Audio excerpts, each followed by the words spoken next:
کو اور بلندیوں کو۔ عزیز دوستو، اللہ تعالیٰ نے قرآن حکیم میں نبی پاک صلی اللہ علیہ وسلم کی عظمتوں کو، شانوں کو اور بلندیوں کو بیان فرمایا، اور حضور کی مختلف صفات کا تذکرہ فرمایا قرآن پاک میں۔ ارشاد فرمایا کہ یا ایھا النبی انا ارسلناک شاہدا ومبشرا ونذیرا، اے غیب کی خبریں دینے والے محبوب علیہ السلام، ہم نے آپ کو گواہ بنایا ہے، خوشخبری دینے والا بنایا ہے اور ڈر سنانے والا بنایا۔ پھر ارشاد فرمایا کہ وداعیا الی اللہ باذنہ وسراجا منیرا، اور ہم نے آپ کو اللہ کی طرف دعوت دینے والا بنایا اور اللہ کے حکم سے اللہ کی طرف دعوت دینے والا بنایا، وسراجا منیرا، اور آپ کو چمکتا ہوا آفتاب بنایا۔ نبی پاک صلی اللہ علیہ وسلم کی ہر شان ہی وراء الورا ہے، لیکن یہ جو حضور کی صفت مبارکہ ہے نا، داعیا الی اللہ کی، کہ حضور لوگوں کو اللہ کی جانب دعوت دیتے۔ نبی پاک صلی اللہ تعالی علیہ وسلم بندوں کا اپنے رب سے رشتہ جوڑتے، گھبرائے ہوئے لوگوں کو، پریشان لوگوں کو، اور جو لوگ سمجھتے تھے کہ شاید ہم کوئی دنیا کے کمزور لوگ ہیں اور یہ مالدار اور یہ اقتدار والا آدمی ہی بڑا ہے، ان سب کو حضور نے مایوسیوں سے نکالا، اور اللہ کے رسول صلی اللہ علیہ وسلم نے یہ سبق پڑھایا کہ تم سب حضرت آدم کی اولاد ہو۔ عربی کو اجمی پر، گھورے کو کالے پر کوئی فضیلت حاصل نہیں۔ لوگوں کی ہر پریشانی حضور نے نکال کے ان کا رجوع ان کے رب کی طرف کرایا۔ ہمارے ہاں یہ ہوتا ہے کہ انسان کو پریشانی کوئی بھی ہو، اسے سکون نہیں لینے دیتی، وہ کوئی بھی ہو۔ محفل میں کسی بندے کا بٹن ٹوٹ جائے نا، یہ گلے کا، تو کوئی دیکھے نہ دیکھے اس بیچارے کی ساری توجہ بٹن پہ رہتی ہے، میرا بٹن ٹھیک نہیں۔ کسی بندے نے کپڑے صاف نہ پہنے ہوں تو آپ اس شخص سے کہیں کہ تجھے کچھ لوگ ملنا چاہتے ہیں، تو وہ اگرچہ اس کے پاس پی ایچ ڈی کی ڈگری ہے، ڈھیر سارا مال ہے، وزادار ہے، صاحب عزت ہے، لیکن وہ کہتے یار میرے کپڑے نہیں ٹھیک، تو میں کوفت محسوس کر رہا ہوں، ذرا میں اپنے آپ کو تھوڑا سا نہا دھو لوں، فریش کر لوں، پھر میں چلتا ہوں۔ آپ کے ظاہری جسم پر ایک آدھ دھبا ہو تو وہ آپ کو سکون نہیں لینے دیتا، اور اگر دھبے باطن پہ لگ جائیں، بہت سارے دھبے ہیں جو باطن پہ ہوتے ہیں، مجھے جان لو، مجھے پہچان لو، میرا بھی کوئی نام ہے، میں بھی کچھ ہوتا ہوں، یہ بھی ایک دھبا ہے، ایک مصیبت ہے۔ اور میری عزت کرو، مجھے بھی کسی طریقے سے کسی نشست پہ جگہ دو، یہ بھی ایک دھبا ہے۔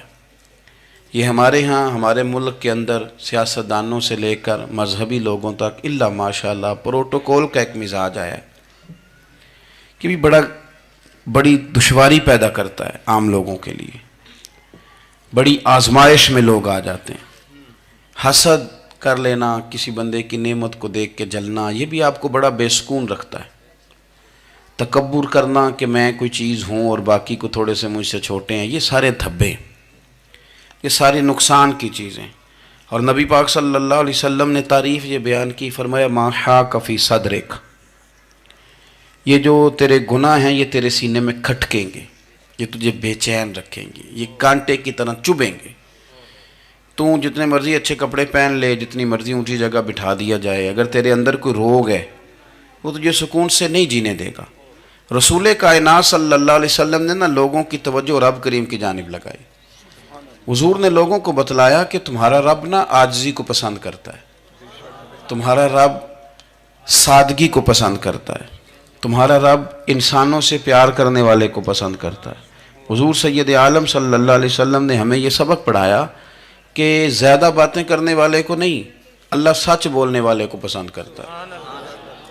بہت اونچے اور لمبے چوڑے دولت والے اور مالدار آدمی کو نہیں، بلکہ جو آدمی دیانتداری سے زندگی گزارے، رب اس کو زیادہ محبوب رکھتا ہے۔ تو ہماری یہ جتنی بھی آزمائشیں ہیں، میلاد والے محبوب صلی اللہ علیہ وسلم نے نا یہ ساری ہماری دور فرما دی، ساری۔ اب دیکھیں ہمارے ہاں ایک بیماری ہوتی ہے، وہ تکبر کی بیماری ہے۔ اور وہ صرف مالدار کوئی نہیں ہوتا، بلکہ حضرت سعدی شیرازی فرماتے ہیں کہ میں نے بہت سارے جھکے ہوئے لوگوں میں تکبر دیکھا ہے، جو بڑا میٹھا بولتے ہیں نا، کئی دفعہ کہتے ہیں جی کیا بات ہے جی، سبحان اللہ ماشاء اللہ، بڑا میٹھا بولتے ہیں، تو یہ میٹھا نہیں بول رہے ہوتے، یہ آپ کو شیشے میں اتار رہے ہوتے ہیں۔ آپ نے کسی کی تعریف کرنی ہے تو پشت کے پیچھے کریں، وہ اصل تعریف ہے۔ آپ کوئی ایسا کام نہ کریں جس سے چھلکے لفظوں میں کہ میں نے کسی کو بنایا ہے، اس سے نا آپ کو خود محسوس ہوگا کہ میں حقیقت پہ زندگی نہیں گزار رہا، میں تو کوئی اداکاری کر رہا ہوں۔ اور جو لوگ کہتے کچھ اور ہیں کرتے کچھ اور ہیں تو وہ خود بڑے پریشان رہتے ہیں، وہ جانتے ہیں کہ یار یہ میں کہاں الجھ گیا ہوں۔ تو بھائی یہ جو بہت زیادہ ہمارے دلوں کے اندر چیز ہے، اور یہ ہر مقام پر بہت سارے لوگوں کو یہ چیز حاصل ہے، میں دیکھتا ہوں کہ درجہ بدرجہ ان چیزوں کا شمار ہے۔ کچھ کا خیال ہے کہ میری ڈگری زیادہ ہے، اور کچھ کا خیال ہے کہ مجھے عقل زیادہ ہے، کچھ کا خیال ہے کہ میری شہرت زیادہ ہے، تو کچھ کا خیال ہے کہ میری دولت زیادہ ہے۔ آہستہ آہستہ وہ الجھاؤ پیدا ہوتا ہے، کسی کا کچھ نہیں جاتا، وہ خود آدمی بے چین رہتا ہے۔ حال دیکھیں نا، یہ میری طرح کو کوئی بندہ آ جائے نا محفل میں، جس کو عادت ہے اسٹیج پہ بیٹھنے کی، اچھے لوگوں کی، بزرگوں کی، سادات کی بات نہیں کرتا، تو اس کو کبھی بیچارے کو پیچھے بیٹھنا پڑ جائے نا، تو وہ گردن اونچی کر کر کے نقیب محفل کو دکھاتا ہے کہ میں آ گیا، کسی طریقے مینوں بھی ساتھ لے کے، بے چین رہتا ہے۔ اور اگر اسے سکون حاصل ہو کہ بھئی حضور کی محفل میں بیٹھنا ہے، جہاں جگہ مل گئی وہیں پہ ٹھیک ہوں، اور وہ سکون کے ساتھ، دیکھو اس محفل کا مہمان خصوصی میں نہیں، حضرت بزرگ تو سرپرستی کاری رہے ہیں، میں نہیں، اس محفل کا تو مہمان خصوصی وہ بندہ ہے جس نے محفل سے پہلے یہاں جھاڑو دیا ہے، جس نے یہاں دریاں بچھائی ہیں، جس بیچارے کی فوٹو بھی کوئی نہیں آئی، وہ مہمان خصوصی ہے۔ اور اس محفل کا تو وہ مہمان خصوصی ہے جو چپ کر کے کہیں کونے میں بیٹھا ہے، اس کو کوئی دلچسپی نہیں کہ کوئی مجھے بھی جانے گا، کوئی مجھے بھی پہچانے، اسے تو اتنا پتہ ہے کہ میں اپنے پیارے حبیب کی تعریف سننے کے لیے آیا ہوں۔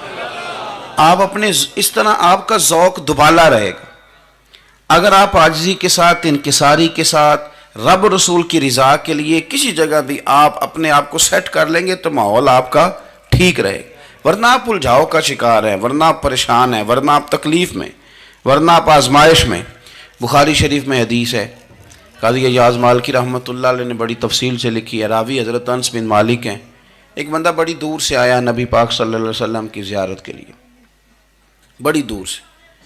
عرب کے جو سردار ہوتے تھے ان کے بڑے ناز نخرے ہوتے تھے، وہ خیر آج بھی ہیں، پروٹوکول کا ماحول آج بھی، یعنی وزیر صاحب کے آگے دو چار گاڑیاں نہ ہوں تو ان کو مزہ ہی نہیں آتا، پولیس والے آگے پیچھے بھاگیں تو، حالانکہ ان کو نہیں پتا کہ جو پولیس والے آگے پیچھے بھاگ رہے ہیں نا، یہ حکومت بدلی تو گرفتار کرنے بھی انہوں نے ہی آنا ہے، لیکن وہ بڑا مزہ آتا ہے جب لوگ گاڑی کے پیچھے بھاگتے ہیں۔ کیا بات ہے جناب، بڑی بات۔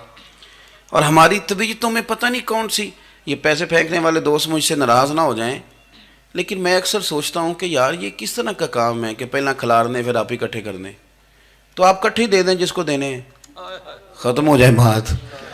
یعنی وہ محفل میں نا گپ شپ ہو رہی ہوتی ہے، اکٹھے کرنا لے، پان دینا لے، کس چکر میں پڑ گئے۔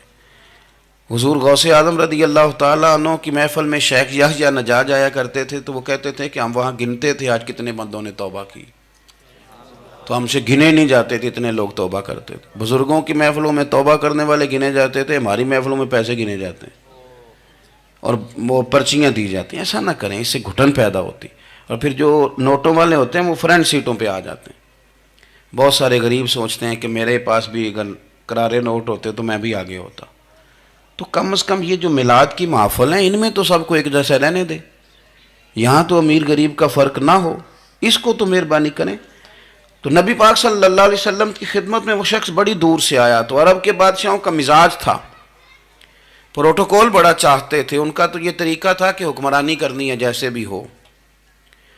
اگر کسی غلام نے دھوپ میں بندھا رہ گیا، اونٹ اور چھاؤں میں نہیں باندھا تو درے مارتے تھے، اور اگر اس نے کھول کے باندھ دیا تو پھر بھی مارتے تھے، کہتے تھے اتنا سیانا ہو گیا تو انہیں پوچھا ہی نہیں، خود بخود ہی باندھ دیا۔ وہ شخص حضور کی بارگاہ میں آیا، اور بہت سارے لوگوں کے پاس کیونکہ وہ جاتا تھا اپنے سربراہ کا پیغام لے کے، تو وہ کانپ رہا ہے جب حضور کی بارگاہ میں گیا، ڈر رہا ہے۔ اب ذرا بات کو سمجھنا، نبی پاک صلی اللہ علیہ وسلم نے اس سے فرمایا کیوں ڈرتے ہو؟ سادہ آدمی ہے، دیہاتی ہے، بدو ہے، اللہ کے رسول نے تھپکی دی، کیوں ڈرتے ہو؟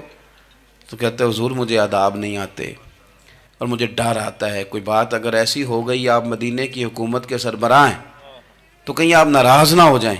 حضرت انس بن مالک فرماتے ہیں بات کہاں کی تھی، پہنچ کہاں گئی؟ جب اس نے یہ کہا نا کہ آپ تو حکومت کے سربراہ ہیں، کہیں کوئی غلطی نہ مجھ سے ہو جائے، تو نبی پاک کی آنکھوں میں آنسو آ گئے، حضور رونے لگے اور نبی پاک صلی اللہ علیہ وسلم فرمانے لگے نہ بھائی تو کسی حکومت کے سربراہ کے پاس نہیں آیا، نہ تو اس بیٹے کے پاس آیا ہے جس کی ماں گوشت کے خشک ٹکڑے کھا کے بھی گزارا کر لیتی، میں تو ایک غریب ماں کا بیٹا ہوں۔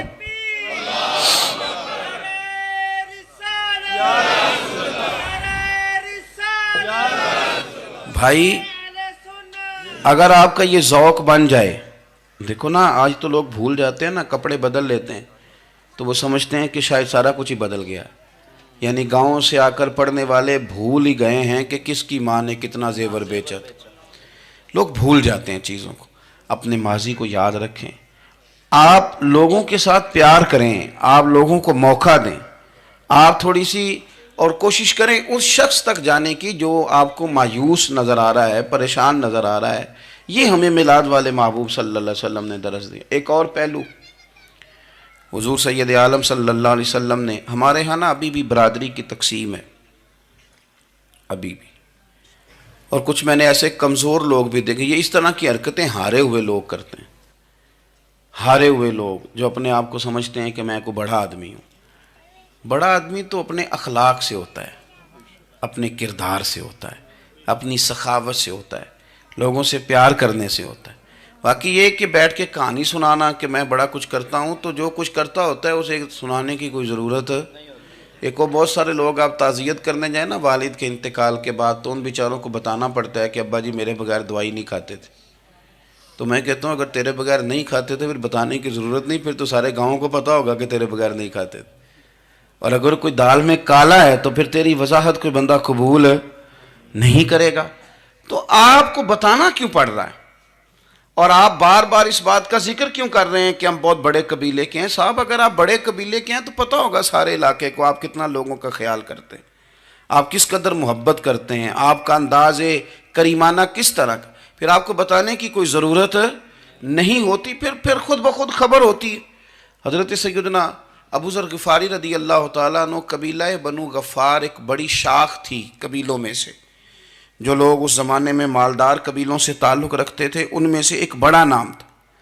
ساری زندگی چودراہٹ کی، لیکن میلاد ایک انقلاب کا نام ہے۔ میں میلاد منانے والے دوستوں سے گزارش کرتا ہوں کہ آپ ہر سال میلاد منائیں، اور ہر سال میلاد کے بعد آپ تھوڑے بدل بھی جائیں، یعنی تھوڑے سے بدل جائیں۔ کچھ لوگ کہیں یار یہ داڑھی میں نے نا 12 ربیع الاول والے دن رکھی تھی، یہ میری میلاد والی داڑھی ہے، اور داڑھی رکھیں بھی نبی پاک کی مرضی کی۔ کس کی مرضی کی؟ نہ ناراض ہو جائے جی میں ٹور چلا، بس کس مرضی کی جی؟ اپنی مرضی کے نہیں۔ داڑھی کا وزن کو نہیں ہوتا کہ پوری مٹھی رکھیں گے تو آپ کو کوئی دقت ہوگی، کوئی وزن نہیں، پوری رکھیں، جو حضور کا طریقہ مبارکہ ہے جو ہمیں ملتا ہے اس پر آپ توجہ فرمائیں۔ تو میں جو بات عرض کرنے جا رہا ہوں وہ میلاد انقلاب ہے۔ حضور سید عالم صلی اللہ علیہ وسلم کی بارگاہ میں آنے سے پہلے لوگ کچھ اور ہوتے تھے، اور یہاں سے ہو کے جاتے تھے تو پھر ان میں تبدیلی آتی تھی۔ میں سارا دن کرامتیں سناؤں نا کسی کو اپنے پیر صاحب کی، اور اپنے گھر میں بھی کہ میرے حضرت بڑے، میرے استاد بڑے، لیکن بیوی کے ساتھ اگر میں ترش لہجے میں بات کروں گا تو وہ کہے گی اے سکھاندے نے تینوں پیر صاحب، دوست کہیں گے یہ سکھاتے ہیں آپ، تو آپ کی کہانیاں نہیں چلتی، آپ کا کردار چلتا ہے۔ حضرت ابو ذر غفاری رضی اللہ تعالیٰ عنہ فرماتے ہیں چونکہ میں چودھری تھا، سیدنا بلال حبشی رضی اللہ تعالیٰ عنہ کے پاس میں بیٹھا تھا، کسی بات میں بات آگے بڑھی اور بڑھتے بڑھتے بات شکرنجی تک چلی گئی، رائے کے اختلاف نے باتوں میں تلخی پیدا کر دی، اور جب تھوڑے لفظ اور تیز ہوئے تو میں نے انہیں کہہ دیا چپ کر، تو ابشن کا بیٹا ہے۔ کس کے بیٹے تھے حضرت بلال؟ کہتے ہیں جب انہوں نے مجھے کہا تو میرا دل بڑا ٹوٹا، لیکن میں نے ارادہ کیا کہ میں نے حضور کی بارگاہ میں نہیں عرض کرنی، اب ہر بات کی ہم حضور کی بارگاہ میں شکایت کریں۔ لیکن میں جا کے مسجد میں بیٹھا، اور جب سرکار آئے نا، ارادہ نہیں تھا کہ عرض کروں گا، لیکن حضور کا چہرہ دیکھا تو دکھ میرا خود ہی تازہ ہو گیا۔ رونے کا بھی تو تب ہی مزہ آتا ہے نا کوئی اپنا ملے تو۔ فرماتے ہیں کہ میرے آنسو نہ بغیر اختیار کے چھلک پڑے اور میں کھل کے روئے، کھل کے۔ قربان جاؤں محبوب کے بھی حضور نے پاس نہیں بلایا، بلکہ نبی پاک اٹھ کے خود میرے پاس آئے اور مجھے کندھوں سے پکڑ کے سینے سے لگایا، اور جب میں کھل کے رو لیا تو حضور میرے آنسو پوچھنے لگے۔ کچھ شعر ایسے ہوتے ہیں جو کسی نے کہے ہوتے ہیں، اور کہنے والا جو ہوتا ہے وہ صاحب حال ہوتا ہے، تو اس میں کچھ خوبصورتی زیادہ ہی ہو جاتی ہے۔ ایک پنجابی کے شاعر ہمارے گجرات میں گزرے، بزرگ تھے، ان کا ایک شعر ہے، وہ کہتے ہیں ایک واری میری آنکھیاں چوں اونا نے اتھرو پونجے سن، ایک واری میری آنکھیاں چوں اونا نے اتھرو پونجے سن، ہن تے چسکا پہ گیا رونے دا۔ ایک واری میری آنکھیاں چوں اونا نے اتھرو پونجے سن، ہن تے چسکا پہ گیا رونے دا، تے ہر ویلے آہو زاری دا۔ تو میں روز رونے لگا ہوں، مزہ ہی بڑا آیا ہے جب سے محبوب نے چپ کرانا شروع کیا۔ میرے عزیز، اور پھر حضرت بلال حبشی رضی اللہ تعالیٰ عنہ چونکہ حضور کے غلام تھے اور انہیں پتہ تھا کہ سرکار میری ناز برداری کرتے ہیں، حضور نے چپ کرایا۔ فرمایا کیوں روتے ہو؟ تو عرض کرنے لگے یا رسول اللہ صلی اللہ علیہ وسلم، اگر میں حبشن کا بیٹا ہوں تو میری تو غلطی کوئی نہیں نا، یہ تو تقسیم اللہ کی ہے نا۔ الذی خلقک فسواک فعدلک فی ای صورت ما شاء رکبک، جس طرح وہ چاہتا ہے، جس کو چاہتا ہے اس طرح کی اس کی صورت بنا دیتا ہے۔ تو مجھے حبشن کا بیٹا کہا جاتا ہے، میری غلطی کیا ہے؟ حضرت بلال نے بھی نہیں بتایا کس نے کہا ہے، لیکن نبی پاک صلی اللہ علیہ وسلم نے کیا فرمایا؟ امام یوسف صالحی نے لکھا ہے، ذرا غور کرنا بات پر، تسلیاں لوگ اور رنگ میں بھی دیتے ہیں پر یہ تسلی بڑی انوکھی ہے۔ حضور فرمانے لگے بلال اگر تو حبشن کا بیٹا ہے تو پریشان کیوں ہوتا ہے؟ کالے رنگ والی ماں کا بیٹا ہے تو پریشان کیوں ہوتا ہے اگر تیری والدہ کا رنگ کالا ہے تو؟ عرض کی حضور آپ کیا فرمانا چاہتے ہیں؟ تو سرکار فرمانے لگے میں دو ماؤں کا بیٹا ہوں، ایک جناب آمنہ جنہوں نے مجھے پیدا کیا، اور ایک حضرت ام ایمن جنہوں نے میری پرورش کی، مجھے بڑا کیا۔ حضور فرمانے لگے میری ماں آمنہ کا رنگ گورا تھا اور میری ماں ام ایمن کا رنگ کالا ہے۔ تو فرمایا اگر تجھے کسی نے کالے رنگ والی ماں کا بیٹا کہا تو اسے کہہ دینا مدینے والی محبوب کے بھی تو ایک والدہ کا رنگ کالا ہے، تو کہہ دینا۔ حضرت بلال کہتے ہیں کہ وہ اس طرح کی تسلی تھی، طفل تسلیاں نہیں جس طرح کی ہمیں دی جاتی، وہ اس طرح کی خوبصورت تسلی تھی کہ اس کے بعد میرا دل ایسا ٹھنڈا ہوا، پھر کسی کا تانا نہیں رہا، پھر کسی کی تکلیف نہیں رہی۔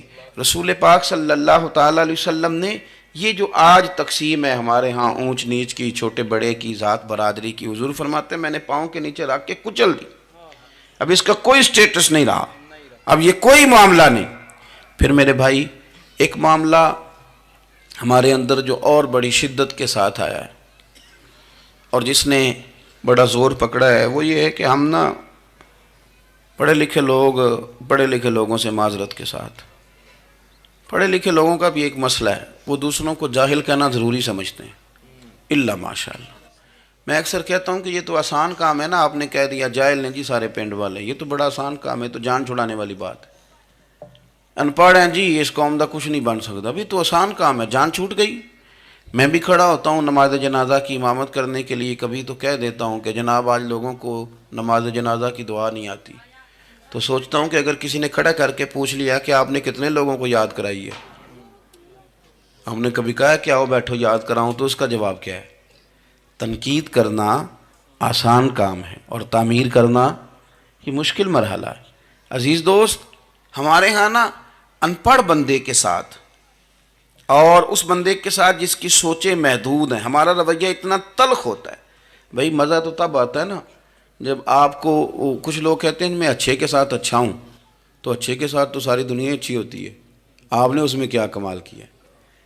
حضور سید عالم صلی اللہ علیہ وسلم نے تو فرمایا اس کے ساتھ جوڑو جو تمہارے ساتھ توڑ رہا ہے، جو سخت رویہ اختیار کرے، سخت۔ بخاری مسلم میں حدیث ہے، حضرت عمر فاروق رضی اللہ تعالیٰ عنہ، حضرت انس بن مالک فرماتے ہیں کہ حضور سید عالم صلی اللہ علیہ وسلم گزر رہے تھے اور سرخ رنگ کی نہ نجرانی دھاری دار چادر سرکار نے اوڑھ رکھی تھی، ایک بدو آ گیا، اس نے کیا کیا کہ حضور کی مقدس چادر کو پکڑ کے کھینچا، اور اس زور سے کھینچا کہ گردن مبارک پہ نشان پڑ گیا۔ زور سے دروازے پہ دستک دے دینا بھکاری، تو اسے خراش رات کوئی نہیں ملتی، البتہ جھٹکیاں دو چار ضرور مل جاتی۔ توڑنا ہے دروازہ، خیرات لینے آیا کہ تو قرضہ لینے آیا؟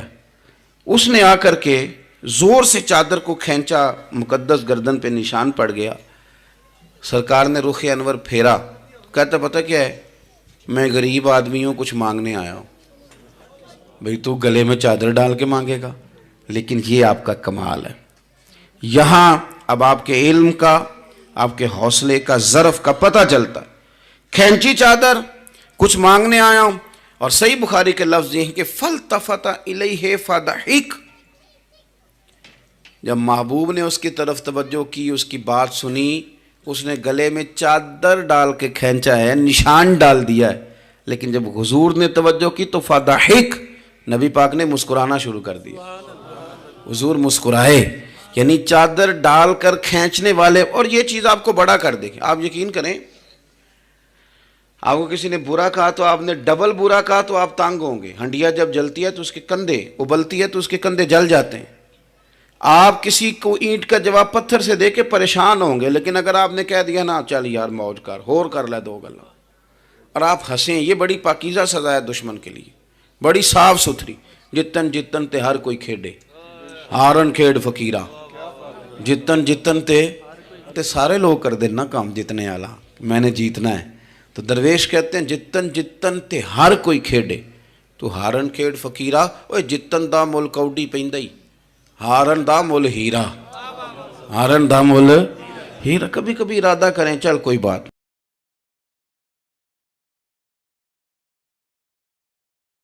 اللہ فرمایا اس بے ادب کی گردن اڑاؤں گا۔ حضور نے فرمایا عمر ٹھہر جا۔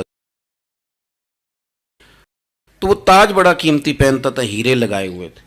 حضرت سعد بن ابی وقاص رضی اللہ تعالیٰ عنہ نے لوگوں سے کہا کہ اس کے تاج کا خیال رکھنا، مل گیا تو مال غنیمت میں فائدہ ہوگا۔ جنگ ہوئی شام کو، تاج اس کا کہیں ریت میں کھو گیا، لوگوں نے کچھ دیر ڈھونڈا، بادشاہ قتل ہو گیا، ملا نہیں۔ حضرت سعد بن ابی وقاص نے کہا چھوڑو سو جاؤ، اتنا بھی ضروری نہیں۔ فرماتے ہیں کہ میں اپنے خیمے میں چلا گیا تو ایک آدمی نے اندر آنے کی اجازت مانگی، میں نے کہا آ جاؤ۔ وہ آیا تو اس نے چادر کی اوٹ میں اپنا چہرہ چھپایا ہوا تھا، اور پھر اس نے جب وہ چادر کھولی تو اندر سے اس نے وہ ہیروں کا چمکتا ہوا تاج میرے سامنے رکھا۔ کہنے لگا میں گزر رہا تھا، گھوڑے کے پیر سے کچھ چیز ٹکرائی ہے، میں نے ریت کھودی ہے تو یہ نکل آیا۔ تو آپ فرماتے ہیں میں نے اسے کہا یار تو غریب آدمی لگتا ہے، تیرے کپڑے بتاتے ہیں۔ دامان توکل کی یہ خوبی ہے کہ اس پر پیوند لگے ہوتے ہیں پر دھبے نہیں ہوتے۔ تو غریب آدمی لگتا ہے۔ اس نے کہا جی میں جب آیا تھا تو بچوں کے لیے شام کا کھانا تھا، کسی پڑوسی سے ادھار کی گزارش کر آیا تھا، لوٹ کے جاؤں گا تو اللہ خیر کرے۔ آپ فرماتے ہیں کہ وہ رکھ کے نا غریب آدمی، اتنی دیانتداری، اتنا اخلاص، چہرہ بھی چھپایا ہوا۔ جب اس نے رخ پھیرا تو میں نے اسے کہا میاں نام ہی بتا دو، باپ کا نام اور قبیلے کا نام ہی بتا دو۔ کیسے اس نے رخ نہیں پھیرا، ادھر ہی چہرہ رکھا دروازے کے جانب۔ کہنے لگا حضور یہ کام میں نے آپ کے لیے نہیں کیا، یہ دیانتداری اور اخلاص میں نے آپ کے لیے یا شہرت کے لیے یا لوگوں کو بتانے کے لیے نہیں کیا۔